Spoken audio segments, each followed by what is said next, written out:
India में hair transplant industry में कितना फ्रॉड चल रहा है? 80% इज फ्रॉड। तो टर्की और इंडिया को ब्लैक मार्केट कहा जाता है, क्योंकि ना वहाँ पे डॉक्टर्स होते हैं क्वालिफाइड, जिनके पास कोई एक्सपोजर ही नहीं, जिनको इंजेक्शन पकड़ना भी नहीं आता।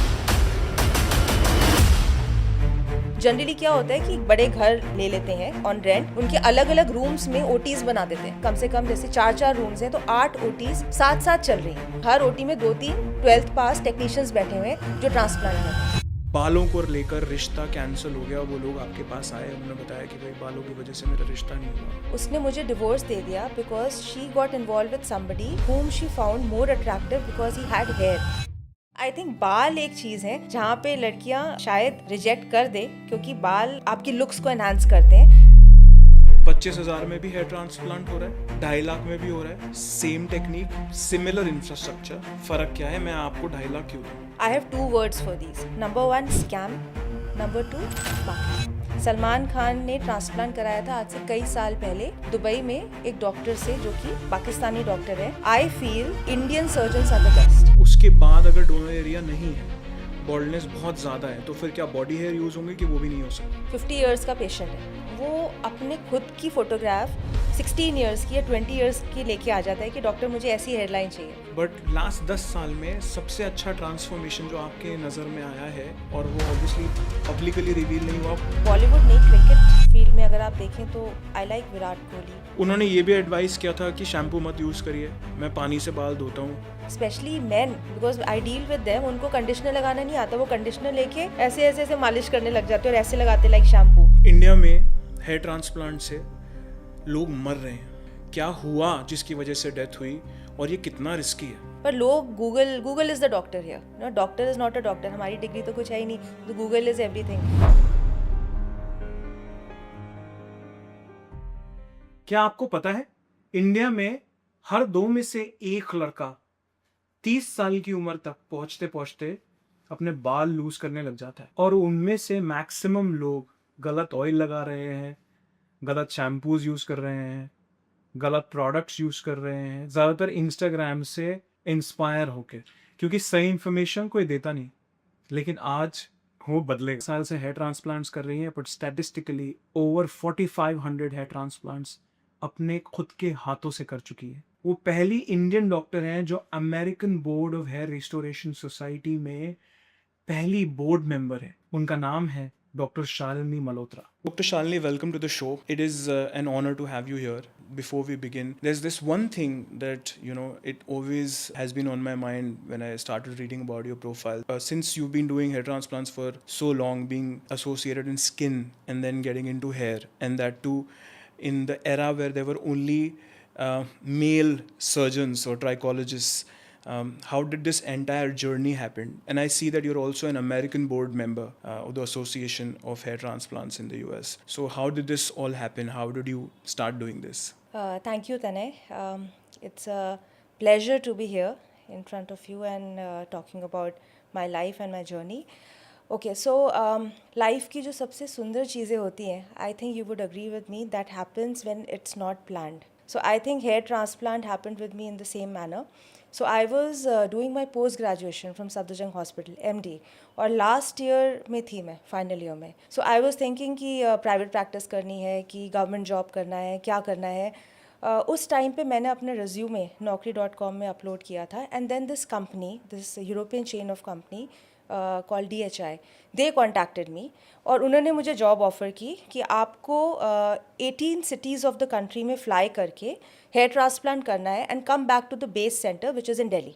और उस टाइम हमें लगता था कि हाँ, free boarding, lodging, free flying मिल रहा है, और मुझे उस टाइम हेयर ट्रांसप्लांट का बिल्कुल आइडिया नहीं था, तो मैंने उसको ऐसे ही एक्सेप्ट कर लिया, just like that. And then I join this company and I gave my final exams after joining this, and then I cleared my exam, and then I realized that this was one of the best decisions, because when I started doing transplant and started learning transplant and seeing the result, it was very gratifying, and I gradually fell in love with it. And what were the techniques at that given point in time? Were people doing FUT or FUE, or were there any other techniques that were being done at that time? तो ये 2012 या 13 की बात है.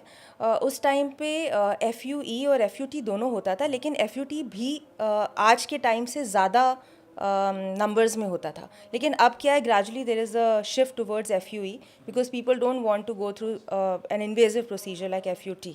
तो उस time तो दोनों ही होते थे। डॉक्टर साहब, बहुत सारे सर्जन्स आज की डेट में, स्पेसिफिकली प्लास्टिक सर्जन्स जो हेयर ट्रांसप्लांट्स कर रहे हैं, वो FUE को बोलते हैं कि ये क्रिमिनल है। एक्चुअली में आप क्राइम कर रहे हैं किसी के ऊपर FUE करके। इसकी सच्चाई क्या है? इससे ज़्यादा बेतुकी बात तो मैंने कभी नहीं सुनी कि FUE क्रिमिनल है।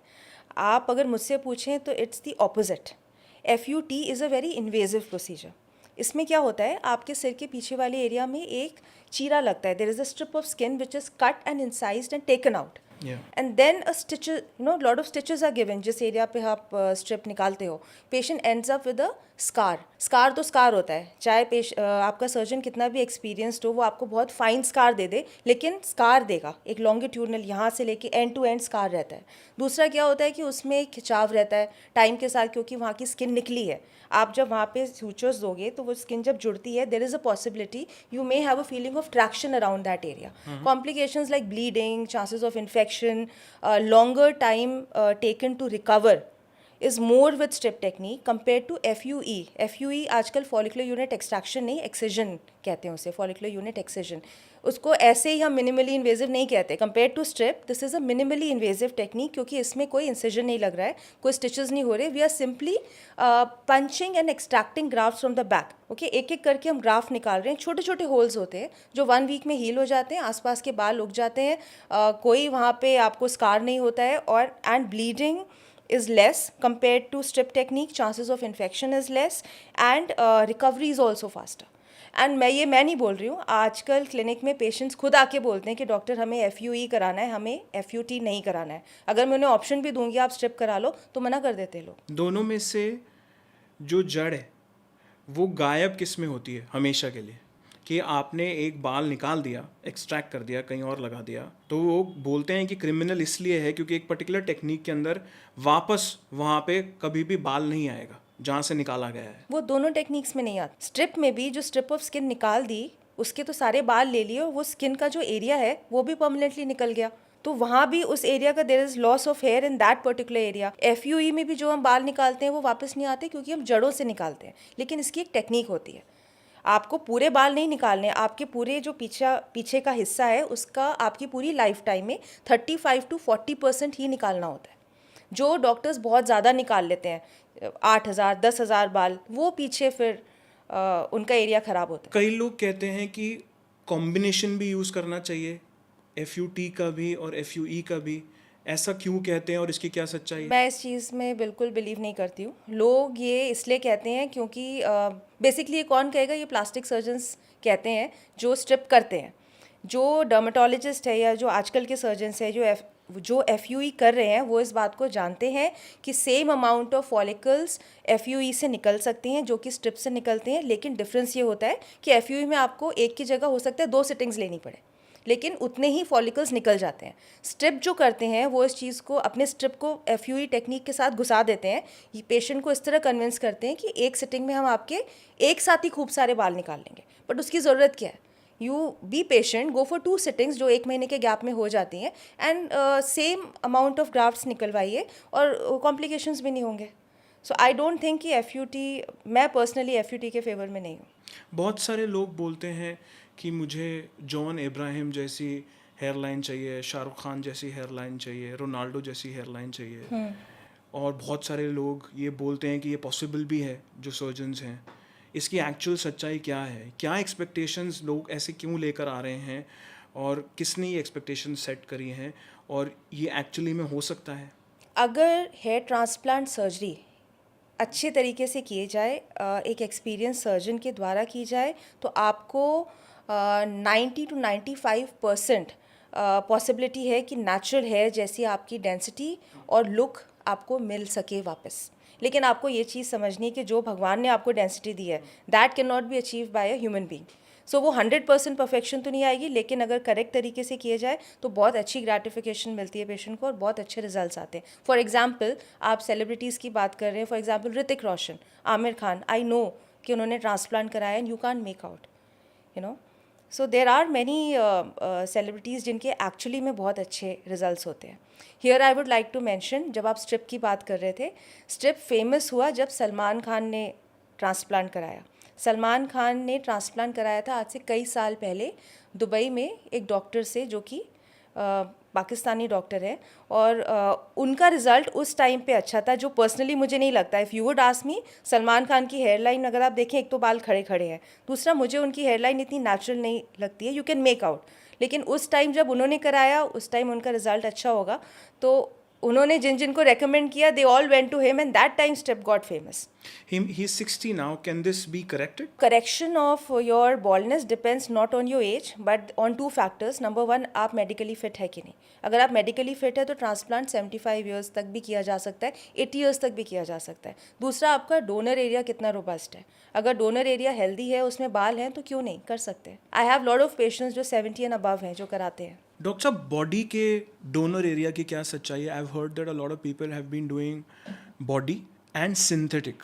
कोई कहता है कि ये एफडी अप्रूव्ड है, कोई कहता है यूएस एफडी अप्रूव्ड नहीं है या एफडी अप्रूव्ड नहीं है. बॉडी हेयर, सिंथेटिक या इनका कॉम्बिनेशन, अगर आपका डोनर एरिया नहीं है और वो विग नहीं पहनना चाहते, तो इसमें एक्चुअल क्या सच्चाई है और क्या सक्सेस है?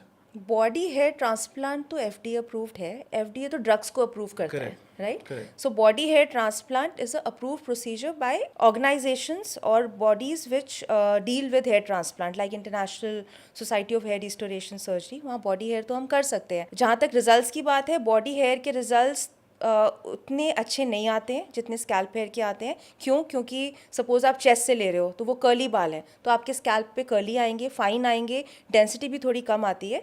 बॉडी हेयर में beard area is a good hair for extraction, वहाँ के रिजल्ट्स अच्छे आते हैं. So that is an option but not as good as an option like your scalp hair to extract grafts. जहाँ तक synthetic hair की बात करें, it's a no according to me. एक तो आर्टिफिशियल चीज़ है, दूसरी क्या है कि वो लगाने से बॉडी में recognise it as a foreign body and आपके स्कैल्प पे रिएक्शन हो सकता है. तीसरा, वो परमानेंट नहीं होते. वो क्लेम करते हैं कि 4-5 साल रह जाएंगे, लेकिन 1-2 साल में मोस्टली मैंने देखा है कि वो फॉल आउट हो जाते हैं. It's an expensive procedure, temporary results आ रहे हैं, रिस्क भी है, तो क्यों कराना है. किसी ने सिंथेटिक कराया हो, वो करेक्ट हो सकता है बॉडी से या किसी और तरीके से? सिंथेटिक बालों को निकाला जा सकता है, लेकिन थोड़ा बहुत डैमेज और स्कारिंग के चांस रहते हैं. Got it. आपने ग्रीस में भी पढ़ाई करी और आपने international standards of hair transplant समझे. करंट सिनेरियो में इंडिया में और बाहर में क्या फ़र्क है? मैंने ग्रीस में अपनी ट्रेनिंग ली है. मैंने वहाँ सर्जरीज नहीं की है. I just got trained there. मैंने काफ़ी कॉन्फ्रेंसेस अटेंड किए हैं, वर्कशॉप्स किए हैं. I have interacted with lot of international faculty and doctors, surgeons, the top surgeons of the world. I have interacted with them. I feel Indian surgeons are the best. इसके logical reasons हैं. Number one, हमारी country में आप north से south जाएं, Jammu Kashmir to Kerala, you go from east to waste, हर इंसान के बालों की कैरेक्टरिस्टिक डिफरेंट होती है, because we are from different regions and हमारे रेशियल डिफरेंसेस होते हैं. साउथ इंडियंस के कर्ली होंगे, ऊपर आप नॉर्थ में आएंगे स्ट्रेट होंगे, किसी के ईस्ट में जाएंगे पतले होंगे. सो इंडियन सर्जन्स को इतनी वैरायटी ऑफ स्कैल्प या वैरायटी ऑफ ग्राफ्ट या हेयर में ऑपरेट करने का एक्सपोजर है, एक्सपीरियंस है, जो फॉरेन डॉक्टर्स को नहीं होता. नंबर टू, हमारी पॉपुलेशन इतनी ज़्यादा है कि by default transplant surgeon who is doing a decent work have lots of patients. हमारे पास डर्थ नहीं है पेशेंट्स की. वेस्टर्न डॉक्टर्स जो वहाँ के टॉप डॉक्टर्स हैं, वो महीने में 10 से 15 सर्जरीज करते हैं. हमारे मीडियम डॉक्टर्स भी महीने में 30 से 35 कर लेते हैं. तो आई थिंक हमारा जो एक्सपोजर है एंड ओवरऑल हमारे इंडियंस की टेंडेंसी क्या होती है, हार्ड वर्क. हमारे आई थिंक ये हमारे जीन्स में, और जिस तरह हम बड़े होते हैं, हम हार्ड वर्क करते हैं, हमारे इतना कॉम्पिटिशन होता है to become successful that we are more competent, हम अच्छे हो जाते हैं. तो आई थिंक कि किसी को भी ट्रांसप्लांट कराना है तो इंडिया में आप रिसर्च करो और इंडियन डॉक्टर के पास जाइए. आप बाहर जाने की ज़रूरत नहीं है. Don't go to Turkey and other cities and other countries to get your transplant done. Doctor साहब, बहुत कम फीमेल सर्जन्स हैं ट्राइकोलॉजी में या हेयर ट्रांसप्लांट में इंडिया में आज भी. आपने जब शुरू किया 12-15 साल पहले, तब से अब तक बहुत ज़्यादा फ़र्क नहीं आया है. आज भी जितने भी, अगर हम ऑनलाइन भी ढूंढते हैं, तो मेल सर्जन ज़्यादा हैं. ऐसा क्यों है? तने, ये मैं भी सोचती हूँ कि फ़ीमेल्स क्यों कम है. इनफैक्ट मुझे जो भी जूनियर्स मिलते हैं जो कि फ़ीमेल्स हैं who are interested in this, I motivate them कि प्लीज़ करो, बिकॉज मोस्टली मेल सर्जन्स ही हैं जिनका नाम है, अगर हम वैसे देखें बहुत कम होंगी females.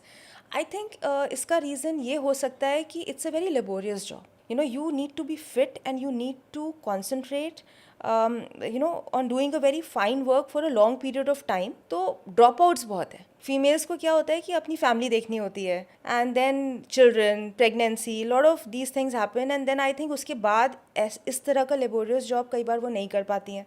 May be this maybe a reason. I am not sure, but ये होना नहीं चाहिए. This trend should change. There should be more and more females who should come into this male dominated field. Skin और hair बहुत ज़्यादा एक साथ जुड़े हुए हैं. क्या एक डर्मेटोलॉजिस्ट या एक ट्राइकोलॉजिस्ट आज की डेट में एक साइकोलॉजिस्ट भी है? बाय डिफ़ॉल्ट आई थिंक आप साइकोलॉजिस्ट, साइकेट्रिस्ट सब बन जाते हो.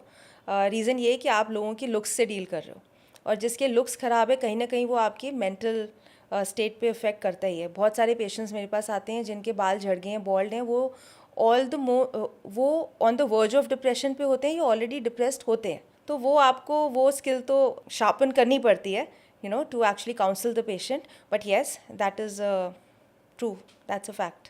फॉर एग्ज़ाम्पल, मेरे पास एक पेशेंट आया था जिसने मुझे बोला कि डॉक्टर, मेरी वाइफ है, उसने मुझे डिवोर्स दे दिया because she got involve with somebody whom she found more attractive because he had hair. और उसने उसको यही ताना मारा कि तेरे तो बाल भी नहीं है, तो why would I stay with you. और वो उस डिवोर्स के बाद मेरे पास आया था कि डॉक्टर, मेरे बस आप बाल लगा दो, cost is not an issue, but I want my hair back. तो ये भी एक पर्टिकुलर इंसिडेंस हुआ है मेरे साथ. And plus I have seen कि ये बहुत ज़्यादा आपको मोटिवेट भी कर सकता है. बाल आना और बाल ना होना आपको बहुत ज़्यादा डीमोटिवेट भी करता है. इट्स अ वेरी, मेरे लिए as a surgeon it's a very gratifying job to get somebody's hair back. Doctor, सीधा शुरू करते हैं. इंडिया में हेयर ट्रांसप्लांट इंडस्ट्री में कितना फ्रॉड चल रहा है, परसेंटेज में बताइए. 100 क्लिनिक्स से कितनी जेन्युइन ट्रस्टवर्दी क्लिनिक्स हैं? 80% is fraud. Please beware. क्योंकि ना वहाँ पे डॉक्टर्स होते हैं क्वालिफाइड, ना वहाँ पे प्रॉपर ओटी होता है, ना इक्विपमेंट स्टरलाइज्ड होते हैं. तो ये patients need to be very aware. उनको अपना रिसर्च पूरा करना चाहिए, देखना चाहिए सर्जरी कौन कर रहा है, कहाँ हो रही है. एंड टेक्नीशियंस कर रहे हैं मोस्ट ऑफ द क्लिनिक्स में. टेक्नीशियंस भी क्या, 10th और 12th पास, जिनके पास कोई एक्सपोजर ही नहीं है, जिनको इंजेक्शन पकड़ना भी नहीं आता. तो ऐसे लोग कर रहे हैं बस जस्ट बिकॉज मार्केटिंग खूब अच्छी हो रही है. बिफोर आफ्टर फोटोग्राफ्स दिखा लेते हैं जो मॉफ्ट हो सकती है. बहुत सारे तरीके से आप इस तरह दिखा सकते हैं पिक्चर्स में कि बाल आ गए. फोटोग्राफी का क्या एंगल है, टू एक्चुअली जेन्युइन वर्क अगर आप मुझसे पूछें तो 20% क्लिनिक्स में ही हो रहा है. डॉक्टर साहब, पता कैसे चले कि ये जेन्युइन है, ये इनजेन्युइन है? लैब कोट पहन रहे हैं, किसी और का सर्टिफिकेट लगाया हुआ है, पता कैसे चले कि यहाँ पे काम जेन्युइन हो रहा है कि नहीं? आप सबसे पहले जिस भी पर्सन से आप कंसल्टेशन कर रहे हैं उनसे आप बोलिए. अगर वो खुद डॉक्टर हैं तो उनसे उनका नाम पूछिए, उनके सर्टिफिकेट्स, उनके क्वालिफिकेशन, एक्सपीरियंसेस को आप इंटरनेट पे सर्च करिए. अगर कोई काउंसलर है तो यू प्लीज़ इंसिस्ट कि मुझे आप ऑपरेटिंग सर्जन से मिलवाएं. ऐसे गोस्ट सर्जरीज होती हैं जिसमें काउंसलर आपको कन्विंस कर रहा है, कन्वर्ट कर रहा है, और आपको पता ही नहीं आपकी सर्जरी कौन कर रहा है. You end up paying for the procedure, you go into the operation theatre and then you see that the surgeon is not there. तो ऐसा नहीं. सबसे पहली चीज़ है कि आपको सर्जन से मिलना चाहिए. दूसरी चीज़ ये है, आपको सर्जन से मिलने के बाद उनके साथ टाइम स्पेंड करके उनसे पूछना चाहिए कि आप क्या टेक्निक कर रहे हैं. जब आप इंटरेक्ट करते हैं ना डॉक्टर से, आपको एक इनर सेंस भी आती है कि डॉक्टर जेन्युइन है कि नहीं. Go by your own hunch also. Take a tour of the clinic. देखिए क्लिनिक में ओटी कैसा है. जनरली क्या होता है कि एक बेडरूम होता है. कई लोग होते हैं जहाँ ये फ्रॉड क्लिनिक्स चल रही हैं जो खूब सारे कोठीज़ या बड़े घर ले लेते हैं ऑन रेंट. उनके अलग अलग रूम्स में ओटीज़ बना देते हैं, और 2 बड़ी बड़ी कोठीज़ में या 2 बड़े बड़े घरों में कम से कम जैसे 4-4 रूम्स हैं तो 8 ओटीज़ साथ साथ चल रही हैं. और 8 ओटीज़ में हर ओटी में 2-3 12th पास टेक्नीशियंस बैठे हुए हैं जो ट्रांसप्लांट कर रहे हैं. I know of a clinic जो टर्की से कुछ टेक्नीशियंस को पकड़ लाए, ठीक है, and they are marketing it कि हमारे पास ये टर्की के डॉक्टर्स हैं, ये टर्की का स्टाफ है, ये कर रहा है, टर्किश टेक्निक है. दिल्ली में है, and which is, and they are offering transplant at a dirt cheap rate. कोई अच्छा ट्रांसप्लांट है जहाँ पे आप अपने इक्विपमेंट्स पे इन्वेस्ट कर रहे हैं, एक क्वालिफाइड डॉक्टर अपना टाइम दे रहा है, तो वो 30-40 हज़ार में ट्रांसप्लांट नहीं करेगा भाई.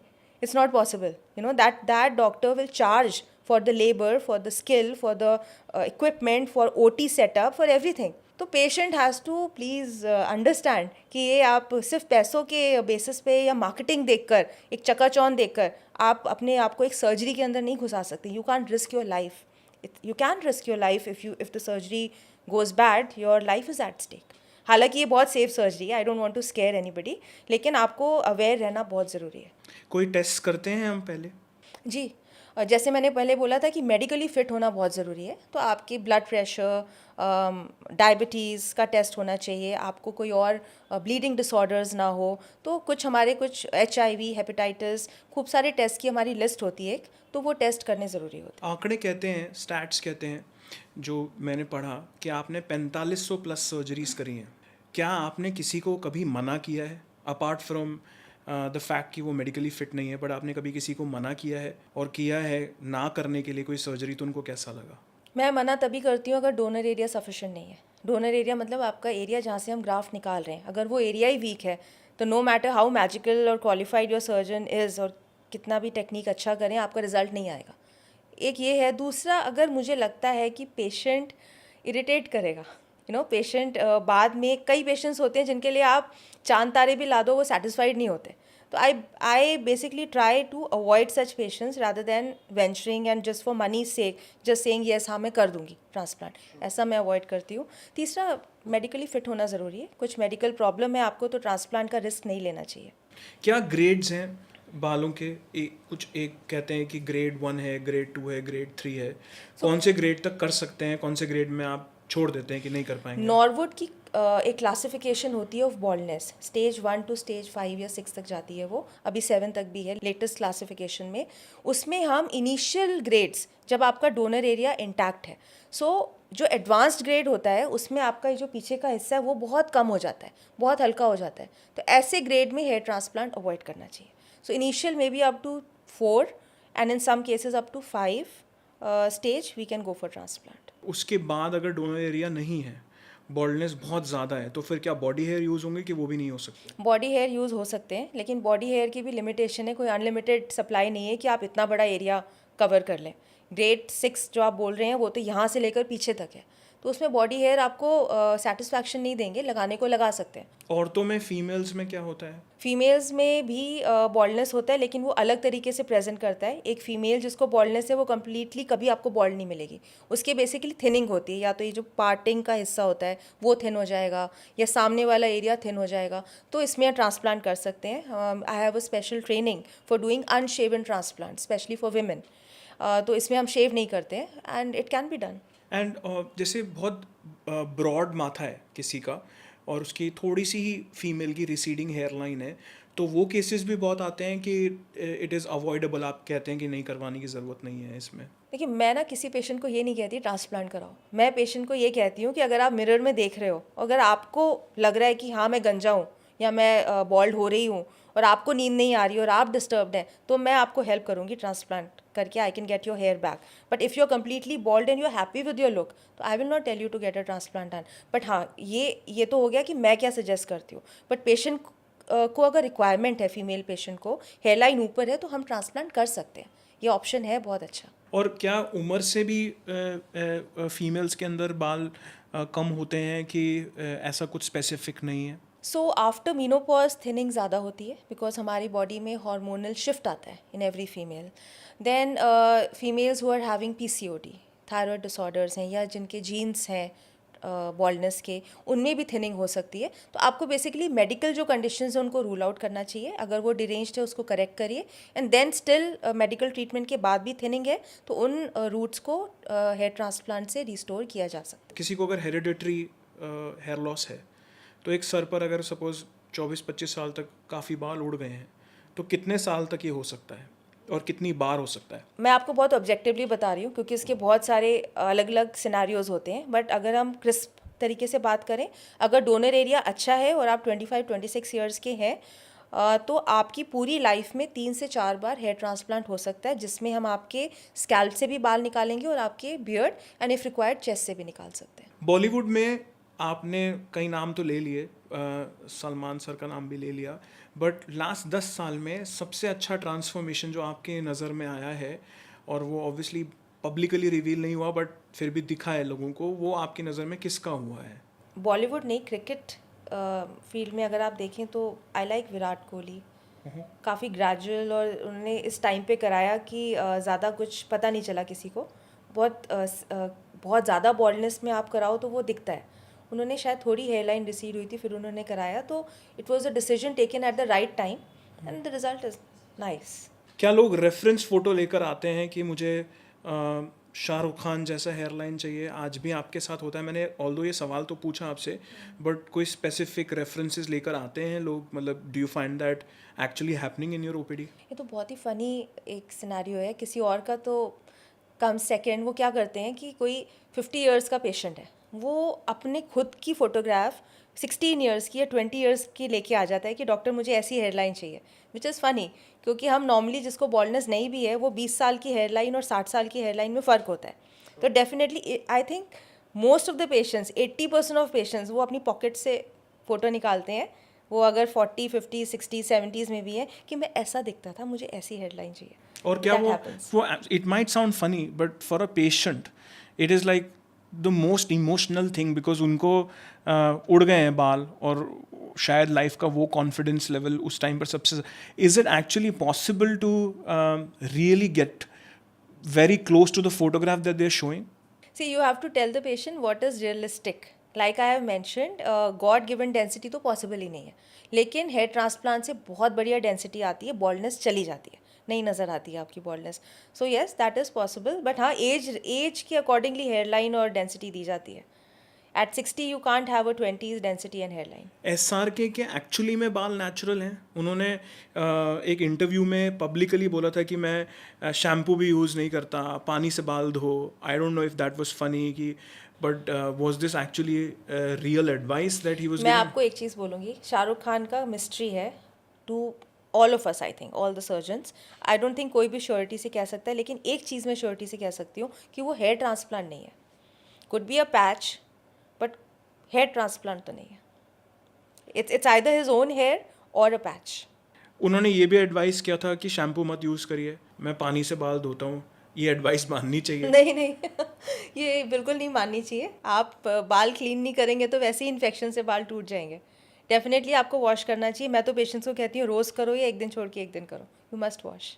किस तरीके का शैम्पू होना चाहिए? आपके बालों के हिसाब से। बेसिकली बहुत एसिडिक शैम्पू नहीं होना चाहिए, बहुत उसमें केमिकल, सल्फेट ये सब नहीं होना चाहिए। Go for a mild shampoo. Consult your dermatologist, वो आपको बताएंगे क्या शैम्पू यूज़ करना चाहिए। ऐसे तो बहुत मुश्किल है बताना, वो हर किसी के हेयर टाइप के हिसाब से होता है। कंडीशनर ज़रूर यूज़ करना चाहिए जिनके ड्राई हेयर है। People don't use conditioner, you know, उनको आता ही नहीं है। In fact I think Indians, specially man, because I deal with them, उनको कंडीशनर लगाना नहीं आता। वो कंडीशनर लेके ऐसे ऐसे ऐसे मालिश करने लग जाते हैं और ऐसे लगाते like shampoo. Conditioner has to be applied on the length, not on the roots. So that is important. बहुत ज़्यादा आजकल माइल्ड बॉन्ड रिपेयरिंग शैम्पूज आ रहे हैं जो डैमेज्ड हेयर को ठीक करते हैं, इनमें क्या सच्चाई है? नहीं नहीं, ये नहीं, ऐसे कोई बॉन्ड रिपेयर नहीं होता शैम्पू से। आपका अगर हेयर का बॉन्ड या क्यूटिकल डैमेज्ड है तो आप अच्छी डाइट लीजिए, या इन शैम्पू से ये होता है फर्दर डैमेज नहीं होगा। They are mild shampoos but they will not repair the bond. वो बाल गए तो गए। बहुत सारे लोग ऑनलाइन देखकर बायोटिन भी मंगा रहे हैं, मिनॉक्सिडिन भी लगा रहे हैं, और खुले में मिल रहा है इंडिया में, कहीं से भी उठाया जा रहा है। As a matter of fact मैं ऐप से अभी 10 मिनट में मंगवा सकता हूँ, प्रिस्क्रिप्शन की भी ज़रूरत नहीं पड़ेगी। इसकी वजह से क्या डैमेजेस हो रहे हैं, और क्या आपकी ओपीडी में इस तरीके के लोग आ रहे हैं जो सालों साल कुछ कर कर आए हैं और उसको रिपेयर करने में ही ज़िंदगी लग रही है? बिल्कुल। ये ना थोड़ी ये चीज़ गलत है कि मिनॉक्सिडिल जैसी दवा ऐसे खुलेआम मिलती है। इंडिया में भी मिलती है, यूएसए में भी मिलती है सरप्राइजिंगली। एफडी अप्रूव तो है, लेकिन इस दवा के भी साइड इफ़ेक्ट्स होते हैं। इसकी क्या परसेंटेज लगानी होती है, कितनी बार लगाना होता है, ये सब चीज़ें आपको डॉक्टर बताता है। पर लोग Google is the doctor here, no, doctor is not a doctor. हमारी डिग्री तो कुछ है ही नहीं, तो गूगल इज़ एवरीथिंग। तो लोग गूगल से रिसर्च करके मिनॉक्सिडिल लगाते हैं, साथ में फिनास्ट्राइड के बारे में भी रिसर्च करते हैं, और डॉक्टर के पास आके डॉक्टर को पढ़ाते हैं कि फिनास्ट्राइड क्यों नहीं लेना चाहिए, जबकि फिनास्ट्राइड से अच्छी दवा कोई और नहीं है बॉल्डनेस को कंट्रोल करने के लिए। और फेनेस्ट्राइड पर बहुत सारे प्रोज एंड कॉन्स आज की डेट में लिस्टेड हैं, कुछ अग्रीएबल हैं, कहीं पर बहुत ज़्यादा लॉबी भी क्रिएट हो रही है। कब देना है कब नहीं देना, खुद से करें ना करें? फिनास्टाइड से बेटर कोई दवा नहीं है बॉल्डनेस को कंट्रोल करने के लिए। आई रिपीट, इसके कुछ सेक्सुअल साइड इफ़ेक्ट्स होते हैं, लेकिन please understand 0.2 to 2% of patients में ही होते हैं, और ये रिवर्सिबल है। अगर आपको कुछ सेक्सुअल डिज़ायर कम लग रही है, कोई साइड इफ़ेक्ट्स लग रहे हैं, तो खाना छोड़ दो ना, but please give it a try, because 99% of patients में कोई साइड इफ़ेक्ट नहीं होगा, और वो आपके बालों को झड़ना भी रोकेगा और फाइन बालों को मोटा भी करेगा। सो बेस्ट कॉम्बिनेशन है कि मिनॉक्सिडिल और फिनास्टाइड दोनों दवा लें। आजकल जेनेटिक कंडीशंस की वजह से 25 साल के अंडर बहुत ज़्यादा बॉल्डनेस बढ़ गई है। क्या ये पहले भी थी कि अब ज़्यादा बढ़ गई है तो एक्चुअली में चेंज क्या है? ये ट्रेंड बहुत कॉमन है। जो पेरेंट्स थे उनकी बॉल्डनेस हुई 40s 50s में, और जो बच्चे उनकी बॉल्डनेस हो रही है 18 19 20 21 22। It's quite common, and I even have children in 14 15 years of age जिनको जेनेटिक बॉल्डनेस की शुरुआत हो चुकी है। तो ये ट्रेंड देखा जा रहा है, और इंटरनेशनली ग्लोबली देखा जा रहा है। We have our groups where we discuss this. Reason इसका है, आई थिंक मेरे हिसाब से, स्ट्रेस। आपकी बॉडी में कोई बीमारी हो रही है, नॉट ओनली बॉल्डनेस, कैंसर या एनी बीमारी, कहीं ना कहीं उसका रूट कॉज स्ट्रेस पे आता है। हमारी लाइफ स्ट्रेसफुल है, हमारी डाइट अडल्ट्रेटेड है। इंडिया में आजकल पनीर तक, जो वेजिटेरियंस का मेन डाइट है, वो भी अडल्ट्रेटेड हो रहा है। तो मुझे नहीं पता कि हम क्या खाएं, ठीक है। So I think it's a combination of everything, your diet, your stress levels and your lifestyle. 25,000 में भी हेयर ट्रांसप्लांट हो रहा है, 2.5 लाख में भी हो रहा है, same technique, same claim, similar infrastructure. फ़र्क क्या है? मैं आपको 2.5 लाख क्यों दूँ? Because the operating surgeon is not the same. मैं MBBS में अपने 5.5 साल लगा रही हूँ, फिर मैं MD कर रही हूँ, फिर मैं अपनी American board of hair restoration exam clear कर रही हूँ, वो सर्टिफिकेशन ले रही हूँ। मैं इतने सालों का एक्सपीरियंस है मेरे पास, मैं इतनी सारी ट्रेनिंग कर रही हूँ, अपनी लाइफ से इतना टाइम दे रही हूँ ट्रांसप्लांट लर्न करने का, और मैं ट्रांसप्लांट 30-40 हज़ार में करूँ क्यों? I am a doctor, I have spend so much of time, my energy, my hard work. इतना हम अपनी लाइफ का एक मेजर हिस्सा डॉक्टर बनने के लिए देते हैं। इट्स नॉट ईजी, डॉक्टर बनना is not easy. In fact, to become a doctor, I think it's the, you have to give so much of, you have to give so much from your life, जो और किसी profession में नहीं होगा। I am sorry, ये हो सकता है I am wrong here, but मुझे लगता है डॉक्टर बनना बिल्कुल ईजी नहीं है। तो जब आप डॉक्टर बन गए हो, और सबसे ज़्यादा आयरॉनिकली पेशेंट एक डॉक्टर से ही एक्सपेक्ट करता है कि चैरिटी की जाए। क्यों? अगर जहाँ ज़रूरत है, जहाँ आपकी जान बचानी है, वहाँ पे चैरिटी कर लो, समझ आ रहा है, वहाँ पे you keep, you know, don't charge, I understand, but for a procedure which is cosmetic, जहाँ पे आपकी ब्यूटी एनहांस हो रही है, तो वो क्यों कम रेट पे और चैरिटेबल तरीके से की जाए? You know, I will definitely charge for my service, but yes, I will guarantee कि आपका रिजल्ट सबसे बेस्ट होगा, आपका रिजल्ट बिल्कुल नेचुरल होगा, और वो रिजल्ट बोलेगा, मेरा मेरा काम बोलेगा। So you know, I as far as जो दूसरी फैक्टर्स हैं, 30-40,000 और 2.5 लाख में क्या डिफरेंस है? टेक्निक सेम नहीं हो सकती है, क्योंकि जो टेक्निक हम यूज़ कर रहे हैं, उसमें जो इंस्ट्रूमेंट्स हम यूज़ कर रहे हैं, we get it imported from abroad. तो जब वो इंस्ट्रूमेंट्स की कॉस्ट ही मुझे इतनी पड़ रही है, तो जितने का वो ट्रांसप्लांट कर रहे हैं, उतने की तो मेरी इंस्ट्रूमेंट आ रही है। तो वो क्लेम कर रहे हैं, लेकिन आप इस चीज़ को श्योरिटी से मान लीजिए कि टेक्निक सेम नहीं है। When the technique is good and the surgeon is qualified, the rates will go high. आपकी सेफ्टी इंपॉर्टेंट है कि रेट इंपॉर्टेंट है? आप मुझे खुद ही बताइए। आप एक सर्जन कर रहा है, तो आप एक सेफ हैंड्स में हो ना। एक नर्स कर रहा है और एक अनक्वालिफाइड स्टाफ कर रहा है, तो आप अपनी सेफ्टी देख लीजिए। आजकल तो पार्लर में भी ट्रांसप्लांट हो रहा है, beauty salon, spas. Do you know, internationally जब कॉन्फ्रेंसेज होती है, तो टर्की और इंडिया को ब्लैक मार्केट कहा जाता है। ब्लैक मार्केट क्यों कहा जाता है? ब्लैक मार्केट टर्म से आप ऑटोमेटिकली डिवाइस कर सकते हो, अंधाधुन अनरेगुलेटेड काम हो रहा है। कोई बॉडी नहीं है जो जा के क्लिनिक में चेक करे कि कौन कर रहा है, क्या रूल्स फॉलो हो रहे हैं, कितनी मेडिसिन दी जा रही है, सारे टेस्ट किए जा रहे हैं कि नहीं, वो कोई नहीं देख रहा, यू नो। तो यहाँ पे तो patient has to be very aware. How are you different from a plastic surgeon? I am different from a plastic surgeon because I am a dermatologist and a plastic surgeon is a plastic surgeon. So both of us have done MBBS. I have done dermatology. Plastic surgeon ने फिर surgery की। उसके बाद surgery करने के बाद plastic surgeon ने plastic surgery की सुपर स्पेशलाइजेशन की, और मैंने अपनी हेयर ट्रांसप्लांटेशन की स्पेशलाइज ट्रेनिंग की। ये डिफरेंट है। 25,000 में और 2.5 लाख रुपए में जो सर्जरीज हो रही हैं, मैं आपको 2.5 लाख क्यों दूँ? क्या फ़र्क है? मैं आपको ऑप्शन दे रही हूँ कि आप एक ऐसी क्लिनिक में जाएं जहाँ पे एक नर्स या टेक्नीशियन या एक MBBS प्लेन या होम्योपैथ डॉक्टर है, और वहाँ से आप ट्रांसप्लांट कराएं, या एक ब्यूटी स्पा या सैलून से ट्रांसप्लांट कराएं।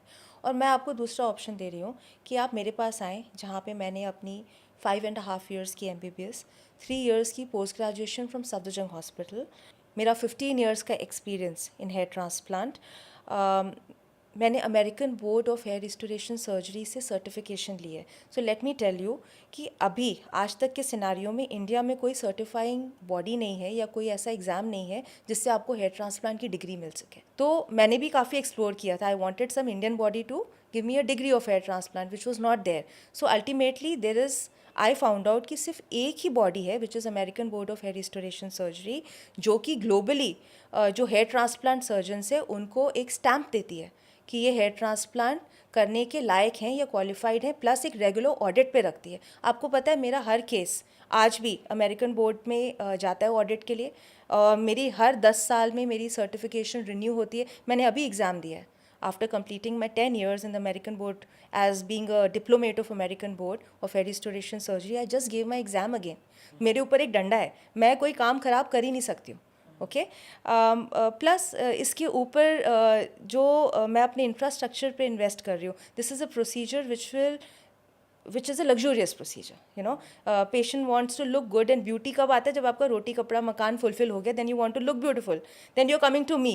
So I'm spending on my infrastructure. I'm giving you proper cleanliness, hygiene in my clinic, proper service, सब हम दे रहे हैं। ऊपर से जो ट्रांसप्लांट कर रहे हैं वो नंबर 1 ट्रांसप्लांट है। I don't mince my words in saying that my transplants are so natural कि रिजल्ट आने के बाद जब तक आप खुद नहीं कहेंगे ना किसी और को कि मैंने ट्रांसप्लांट कराया, सामने वाला यही सोचेगा कि यार इसके तो बचपन से घने बाल है। I am very confident of my result, and at the end of the day मेरी हाथों की शफा आप कहीं और से नहीं ला सकते। This is a talent. मैं जब ट्रांसप्लांट करती हूँ मुझे खुद ही नहीं पता मेरी हेयर लाइन नेचुरल कैसे बनती है। यू नो, एक आर्टिस्टिक है। अब MF हुसैन की पेंटिंग तो MF हुसैन ही बना सकता है, right?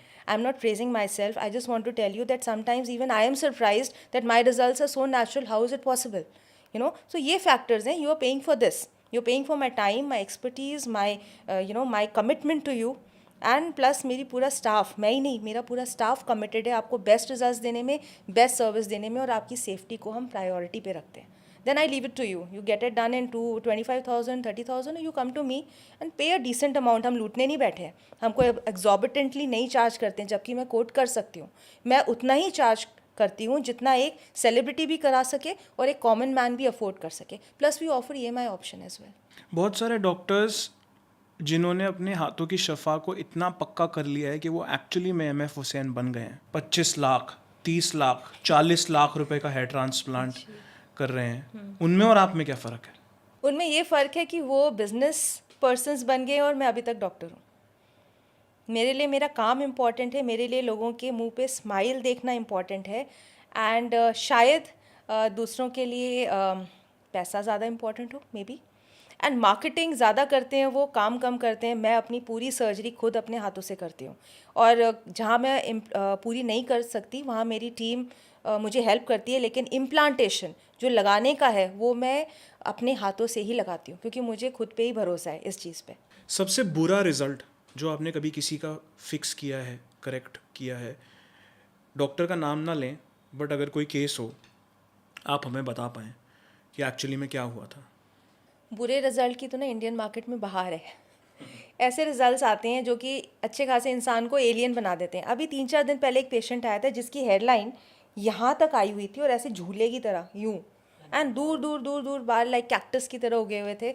लोग ये नहीं समझते कि आप जो बुचरी कर रहे हो पेशेंट पे, वो ज़िंदगी भर वो बाल उसके साथ रहेंगे। So don't touch the patient if you are not sure. आते हैं ऐसे पेशेंट्स, हम करेक्टिव प्रोसीजर करते हैं, जितना बेस्ट हम कर सकते हैं we do it. PRP, advanced PRP, GFC, advanced GFC, advanced PRP GFC, exosomes, advanced exosomes for hair, कुछ QR करके एक नया ट्रीटमेंट है। एक्चुअली में इन ट्रीटमेंट्स, स्टेम सेल्स, इनकी सच्चाई क्या है? ये वर्क करते हैं कि सिर्फ ट्रांसप्लांट करा के छुट्टी? I have 2 words for these. Number 1 scam, Number 2 marketing. ठीक है, अगर हम बॉल्डनेस की बात करें तो ये जो जो आपने नाम लिए हैं ना, कुछ काम नहीं करता। Nothing works, please understand. You know, मैं यहाँ मार्केटिंग नहीं कर रही हूँ, मैं कोई पैसे कमाने के लिए नहीं बैठी हूँ, मैं अपना काम करने के लिए बैठी हूँ, इसलिए मैं पेशेंट को साफ साफ बोलती हूँ कि सिर्फ ट्रांसप्लांट ही काम करेगा. Don't go for these things because I can vouch for it कि जहाँ आपके रूट्स चले गए हैं वहाँ पे आप कुछ भी इंजेक्ट कर लें, कुछ भी डाल लें, वो रूट्स वापस नहीं आ सकते, वो तो गायब है ना वहाँ से, तो आपको उन्हें रिस्टोर ही करना पड़ेगा. So really nothing works and nothing is FDA approve by the way. Hair thinning के लिए अगर किसी को माइल्ड हेयर थिनिंग है, ये एक्चुअली में हेल्प करते हैं कि वहाँ पर भी कुछ नहीं करना चाहिए, गोली खानी चाहिए? बेस्ट तो मेडिसिन ही अफेक्ट करते हैं. कहीं कहीं PRP हम ट्राई करते हैं, PRP मैं अपनी क्लिनिक में करती हूँ, बट बाकी ये जो भी आपने ट्रीटमेंट्स के नाम लिए, I don't want to repeat the names again, but yes they really don't work according to me. It's my personal opinion and in my experience. Genetic baldness में तो काम नहीं करते. इंडिया में हेयर ट्रांसप्लांट से लोग मर रहे हैं. ये खबर आती है कभी किसी डेंटिस्ट ने या किसी अनक्वालिफाइड डॉक्टर ने, जो सेल्फ प्रोक्लेम डॉक्टर्स हैं, उन्होंने हेयर ट्रांसप्लांट किया, डेथ हो गई, न्यूज़ आई, गूगल पे भी ट्रेंड बन गई और हर जगह फैली. उसके बाद लोग फिर ये भूल जाते हैं एक्चुअली में सच्चाई क्या है. एनेस्थीसिया गलत दे दिया, क्या हुआ जिसकी वजह से डेथ हुई, और ये कितना रिस्की है. I would like to answer this question by stating one fact कि सारी सर्जरीज में सबसे सेफ सर्जरी हेयर ट्रांसप्लांट है. That's the first thing. ठीक है. डेथ्स हो नहीं रहे, कुछ एक डेथ्स हुई हैं, handful, you can count on your fingers. वो तब हुई है, बहुत बार मैं इस बारे में बोल चुकी हूँ, जब पेशेंट ने रिसर्च प्रॉपरली नहीं की. आई हैव ऑलरेडी मैंशन कि आपका डॉक्टर अगर एक्सपीरियंस्ड और क्वालिफाइड नहीं है या फिर डॉक्टर ही नहीं है, उसको ये नहीं पता कि एनेस्थीसिया की क्या डोसेज देनी है. ठीक है. एनेस्थेटिक एजेंट से रिएक्शंस होके फेटल उसके आउटकम्स हो सकते हैं, पेशेंट की जान को खतरा हो सकता है. दूसरा, इंस्ट्रूमेंट साफ़ नहीं किए, एक ही इंस्ट्रूमेंट रिपीटेडली, जैसे मैं आपको बोल रही थी, कई क्लिनिक्स एक ही दिन में 4-4 5-5 कर रहे हैं या खूब सारी सर्जरीज कर रहे हैं. There is a high chance कि वो एक ही set of instruments multiple patients में यूज़ कर रहे हैं. ठीक है. उसमें इन्फेक्शन के चांसेस हैं. इन्फेक्शन अगर ज़्यादा हो जाए तो वो आपकी थोड़ा आपको आपकी जान पे असर डाल सकता है. तीसरा, अगर आपकी सर्जरी के पहले आपके बॉडी का पूरा वर्कअप नहीं हुआ, आपको कोई ऑलरेडी कोई एग्जिस्टिंग बीमारी है, वो हेयर ट्रांसप्लांट करते टाइम एग्रेवेट हो गई, तो फिर इट कैन बी डेंजरस. अगर कुछ ये प्रिकॉशंस लिए जाएं और इस पर ध्यान रखा जाए तो इससे बेटर कोई सर्जरी नहीं है. ये आज की डेट में तो बहुत ज़्यादा हेवाया है. कहीं पर भी लोग कहीं पर भी सर्जरी करा रहे हैं, कैसे भी करा रहे हैं. कैसे रुकेगा? फ्यूचर क्या है? कौन सी बॉडीज़ हैं जो इन पर एक्शंस ले रही हैं? क्या कोई ऐसा तरीका है जो फ्यूचर में हेयर ट्रांसप्लांट्स को इंडिया में एटलीस्ट बेटर कर पाएगा? आज के प्रेजेंट सिनारियो में कोई रेगुलेटरी बॉडी नहीं है. कुछ एसोसिएशंस हैं, कुछ ऑर्गेनाइजेशंस हैं, like association of hair restoration surgeons of India. ये हमारे इंडियन हेयर ट्रांसप्लांट सर्जन्स की एक बॉडी है. इसको आप इंटरनेट पे सर्च कर सकते हैं. यहाँ पे जो क्वालिफाइड सर्जन्स हैं वो लिस्टेड हैं. तो सबसे पहले आप AHRS की वेबसाइट पे जा सकते हैं. I repeat, association of hair restoration surgeons of India. इस वेबसाइट पे जाइए, यहाँ पे डॉक्टर्स की लिस्ट देखिए. अगर आपका जो ऑपरेटिंग सर्जन है इस लिस्ट में है तो you are in safe hands. Okay, without fail आंख बंद करके आप वहाँ जा सकते हैं. दूसरा, हमारी गवर्नमेंट को एक्टिव इसमें इंटरवेंशन करना चाहिए, थोड़ा इंटरेस्ट लेना चाहिए. नंबर वन, अगर हम रेवेन्यू पॉइंट ऑफ व्यू से देखें तो ये हमारी गवर्नमेंट को हेयर ट्रांसप्लांट इंडस्ट्री अगर हम as medical tourism globally promote करते हैं तो बहुत अच्छा रेवेन्यू दे सकता है. Number one. नंबर टू, जो भी ये complications like we were talking about deaths and all, वो इसलिए भी होती हैं क्योंकि जो भी फ्रॉडुलेंट क्लिनिक्स हैं या ब्लैक मार्केट क्लिनिक्स हैं, उन पे चेक रखने के लिए कोई बॉडी नहीं है जो कि गवर्नमेंट की तरफ से हो. तो अगर एक ऐसी बॉडी बन जाती है, कि ऐसा एक हमारे पास एक चेक रहेगा, एक विप रहेगा, तो शायद ये कॉम्प्लिकेशंस नहीं होंगे. एक रियल सिचुएशन डिस्कस करते हैं. इंडिया में बहुत कॉमन है, मुझे नहीं पता यूनिवर्सली दूसरी जगहों पर ऐसा होता है कि नहीं, आपको ज़्यादा बेटर पता होगा. रिश्ता आया, लड़के वाले लड़की वालों से मिले, लड़के के बाल एक बहुत बड़ा हिंड्रेंस हो गए, पढ़ाई पक्की, अच्छे नोट कमा रहा है और everything is in place, but बालों को लेकर रिश्ता कैंसिल हो गया. वो लोग आपके पास आए, उन्होंने बताया कि भाई बालों की वजह से मेरा रिश्ता नहीं हुआ. कई केसेस में लव मैरिज भी है कि भाई दोनों तरफ की फैमिलीज़ में डिस्प्यूट हो गया. हंसी आती है कि रोना? सोल्यूशन है? हंसी तो बहुत आती है, लेकिन I feel for them because it's a loss. जिसके ऊपर गुजर रही है वो इस चीज़ को समझ सकता है. लेकिन आप मुझे एक बात बताइए, आजकल की जो हमारी अरेंज मैरिज की जो एक हमारा सिस्टम है, उसमें लड़की तो सबको फेयर चाहिए, लंबी चाहिए, पतली चाहिए, अच्छे बाल, अच्छे ये वो चाहिए।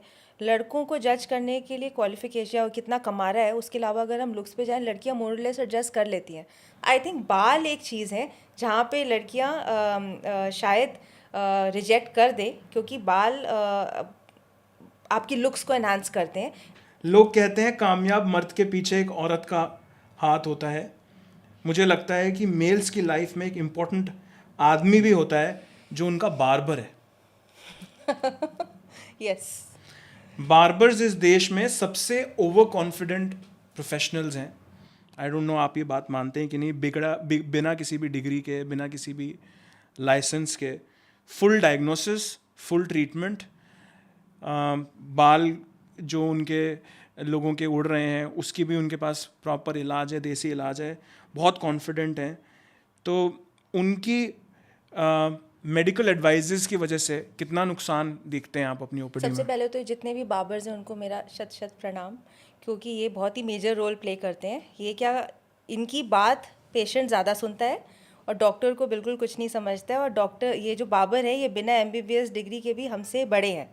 इन्होंने पढ़ाई नहीं की, लेकिन उनकी हर जो उनके ओपिनियंस हैं उनको बहुत वैल्यू मिलती है। इनफैक्ट पेशेंट सर्जरी वाले दिन कई पेशेंट सुबह सुबह अपने बाबर को साथ लेके आते हैं कि भाई तू बता कि भाई कैसी हेयरलाइन बननी चाहिए। Really? डॉक्टर, हाँ, कितनी बार वो आके फिर हमें बताता है, मैम ऐसे नहीं, यहाँ डालना, वहाँ डालना। एंड सर्जरी करने के बाद जब पेशेंट अपने हेयर कट के लिए बाबर के पास वापस जाता है, तो वो अपने क्रिटिकल कमेंट्स देते हैं, ये डॉक्टर ने ठीक काम नहीं किया, यहाँ नहीं, ये ऐसा होना चाहिए, वैसा होना चाहिए। It happens. So this is quite funny, quite amusing, but this is quite common. क्या आपके पास फैमिली फंक्शंस में लोग अपनी स्कैल्प दिखाना शुरू कर देते हैं? ऐसा होता है मैं कि तो किसी को बताती ही नहीं हूँ मैं डॉक्टर हूँ। फैमिली फंक्शन अलग चीज़ है, उनको तो पता होता है, ऑफ कोर्स वो पूछने लग जाते हैं, वो बताना पड़ता है। But generally if I am going into a gathering where I don't know people and people don't know me, I prefer to keep my identity to myself and not disclose my qualification, because yes, वहीं पे शुरू हो जाते हैं। And सबसे funny बात, आप उनको एनर्जी लगा के ट्रीटमेंट बताओगे भी, वो लगाएंगे नहीं, वो कुछ करेंगे नहीं, यूज़ नहीं करेंगे, बस उस टाइम आपका टाइम ज़रूर खा लेंगे और आपके आसपास they सबसे will stick ऑकवर्ड around. जगह कहाँ है जहाँ पे ऐसा हुआ है आपके साथ? एनी वेडिंग फंक्शन जहाँ पे लोगों को पता होता है, they just don't leave you. मेरे बाल झड़ रहे, मेरे ये हो रहे, फिर मैं उन्हें मेडिसिन बताती हूँ, हाँ हाँ हाँ, फिर they never use it. Patients मांगते हैं गारंटी, गारंटी दीजिए कि बाल वापस आ जाएंगे, 100% गारंटी दीजिए, हम कुछ भी पैसा दे देते हैं। ऐसे पेशेंट्स आपके पास आते हैं तो क्या एडवाइस है? मैंने 2012 में हेयर ट्रांसप्लांट करना शुरू किया था। आज 2026 है। मेरे जो पेशेंट्स जिनके मैंने तब ट्रांसप्लांट किया था, उनके बाल अभी भी हैं। This I can tell you with guarantee. Okay, इससे ऊपर क्या होता है इतने सालों के ऊपर, मुझे नहीं पता। हालांकि हमारी बुक्स ये कहती हैं कि आपके डोनर एरिया को अगर हम सही तरीके से चूज़ करें, है ना, जो हमारा परमानेंट एरिया है पीछे का, वहीं से रूट्स निकाल के डालें, तो results will stay with you all your life. But you need to understand, जैसे जैसे हमारी एज होती है, हमारे हर बॉडी के पार्ट का वेयर एंड टेयर होता है, बालों का भी वेयर एंड टेयर होता है। बालों की डेंसिटी 20 से 30% कम हो सकती है विद टाइम। एआई की दुनिया में आज रोबोटिक्स के बारे में बात हो रही है। पिछले 7-8 साल से रोबोटिक हेयर ट्रांसप्लांट्स की कॉन्वर्जेशंस हो रहे हैं, और अब ये भी डिस्कशंस हो रहे हैं कि एआई कैसे उसके ऊपर भी नेक्स्ट लेवल पर लेकर जाएगा, ये डिज़ाइन करने में कि बाल लगने के बाद किस तरीके से फाइनल आउटपुट आना है। तो before we even reach the practical stage of AI, what is the reality of robotics in hair transplant? Is it actually effective? And what is the cost of the surgery for robotics specifically in India? Robotic hair transplant is a failure, not only in India but globally. Robotic hair transplant initially जब launch हुआ था, बहुत hype हुई थी। ये कोई latest चीज़ नहीं है, इसको कई साल हो गए हैं। एंड जो क्लिनिक्स इंडिया में खुली थी, मुझे नहीं पता वो अभी भी ओपन है कि नहीं। Globally in the conferences we have seen the results are not better than transplant done by a human, for the simple reason, जैसे फॉर एग्जांपल जो हम सलवार सूट लेते हैं, उस पर कढ़ाई अगर हाथ की हो और एक मशीन की हो, उसमें फ़र्क होता है। हाथ की कढ़ाई इज़ ऑलवेज़ बेटर, बिकॉज कुछ चीज़ें होती है जो ह्यूमन प्रिसीजन को डिमांड करती हैं। फॉर एग्जांपल हेयर ट्रांसप्लांट, जब मैं हेयर ट्रांसप्लांट करती हूँ उस टाइम पे कितने रूट के ग्राफ्ट्स कहाँ लगने हैं या ग्राफ्ट्स की डिस्ट्रीब्यूशन क्या होनी है वो ऑन द स्पॉट होता है. Direction, angle, depth, there are lot of things. It needs human precision and flexibility, which is absent in a robotic hair transplant. Thank you, Dr. Saab, for answering almost all the possible questions that we could think of to have an educative session on hair transplants. हमारे show की एक प्रथा है, before we end the show we do a rapid fire. इससे आपके दिमाग में क्या चल रहा है हमें फर्स्ट रिएक्शन इंस्टेंटली पता चल जाता है. तो क्या आप तैयार हैं? Yes, ready. हेयर ट्रांसप्लांट या बियर्ड ट्रांसप्लांट ज़्यादा सेटिस्फाइंग सर्जरी है? Hair transplant. सबसे overrated hair loss treatment in one word? PRP. Finasteride, yes और नो? Yes. 20,000 का hair transplant reaction in one word? Stay away. खाली टाइम में आप क्या करते हैं? कुछ नहीं, पढ़ी रहती हूँ. कुछ नहीं करती, किसी से नहीं मिलती.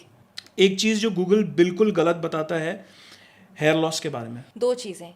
एक तो प्याज के रस से बाल उग जाते हैं और दूसरा बायोटिन से आपकी बॉल्डनेस क्योर हो जाएगी. बाबा की एडवाइस या गूगल, दोनों में ज़्यादा डेंजरस कौन है? Google. Last question, bald with confidence या hair with anxiety? Confidence with hair. All right, thank you so much. Thank you for being a part of this. I really liked this conversation where मजाक में आपने बहुत सारे real चीज़ें बताई जो हमको नहीं पता थी.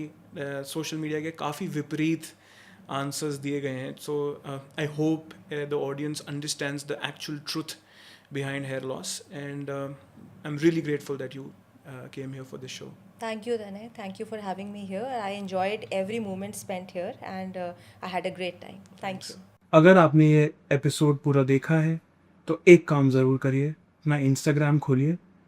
जो लोग गारंटीड हेयर लॉस के लिए आपकी फीड पर तेल बेच रहे हैं, प्रोडक्ट्स बेच रहे हैं, जो इन्फ्लुएंसर्स बिना किसी मेडिकल डिग्री के हेयर रिस्टोरेशन प्रॉमिस कर रहे हैं, जो 20,000 रुपये में हेयर ट्रांसप्लांट कर रहे हैं, उन सब क्लिनिक्स, इन्फ्लुएंसर्स और वो झूठे लोगों को अनफॉलो कर दीजिए, ताकि मुझे लगे कि हमारा कुछ एफर्ट जो हमने इस एपिसोड को बनाने में लगाया है वो काम आया. जो डॉक्टर शालिनी ने आज बताया उसको याद रखिए.